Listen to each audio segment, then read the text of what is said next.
Bienvenue dans Princesse Montessori, le rendez-vous des parents aspirant au meilleur pour leurs enfants.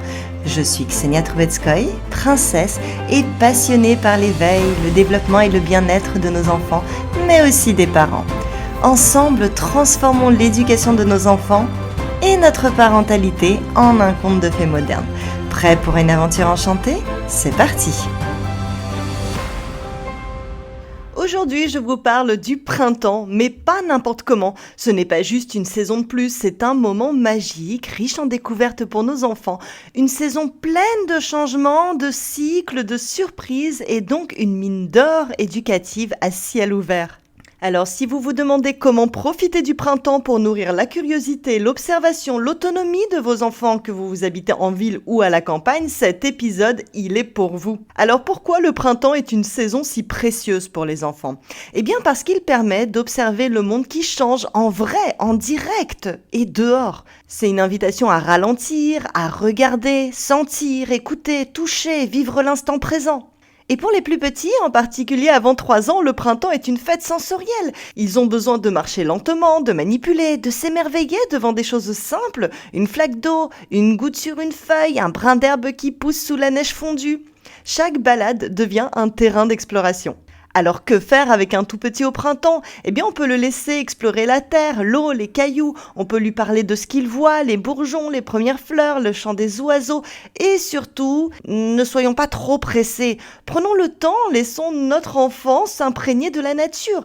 Même un balcon peut faire l'affaire. Un simple pot avec un oignon qui pousse devient un laboratoire miniature. Et pour les enfants plus grands, eh bien c'est l'occasion rêvée de stimuler leur curiosité naturelle.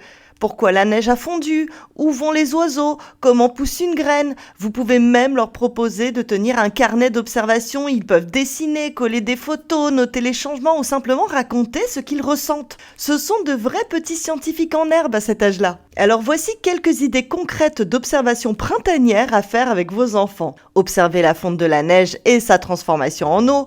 Écoutez le chant des oiseaux migrateurs revenus de loin. Repérez les bourgeons sur les branches et expliquez leur rôle. Suivre la croissance de l'herbe après l'hiver, rechercher les premiers insectes, fourmis, papillons, abeilles, coccinelles, visiter un étang ou une rivière pour voir l'eau redevenir claire, observer les algues, peut-être même les canards. Et puis sentir le printemps, le vrai, celui qui change la lumière, l'air, l'odeur du monde, c'est ça aussi apprendre. Pour les plus curieux, voici quelques expériences Montessori de printemps.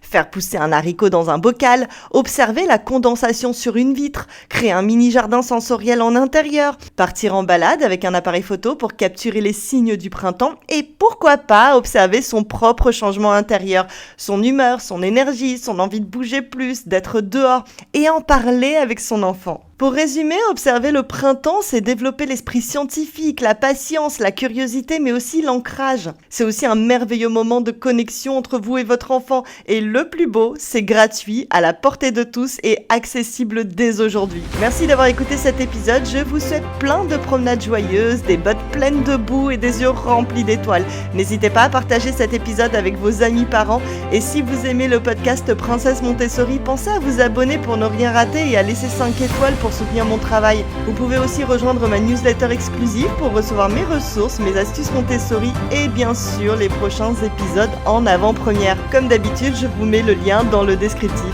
À très bientôt!